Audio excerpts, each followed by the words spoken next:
ബാലഗോകുലം മുല്ലശ്ശേരി മണ്ഡലം കമ്മിറ്റിയുടെ നേതൃത്വത്തിൽ ശോഭയാത്ര സംഘടിപ്പിച്ചു. ആനന്ദവും ആഘോഷവും നിറച്ചുകൊണ്ട് അമ്പാടിക്കണ്ണൻ്റെ ദൃശ്യങ്ങൾ ദൃഷ്ടാനുഭവമായി.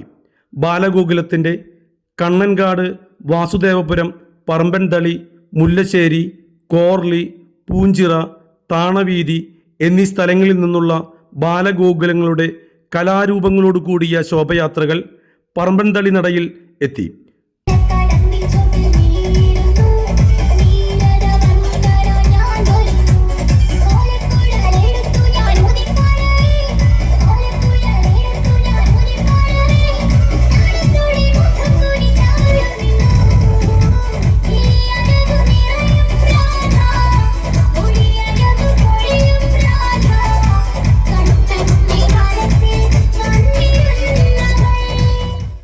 മഹാശോഭയാത്രയായി മുല്ലശ്ശേരി ബ്ലോക്ക് സെന്റർ, അയ്യപ്പൻകുടം ക്ഷേത്രം വഴി പറമ്പൻതളി ക്ഷേത്രത്തിൽ സമാപിച്ചു.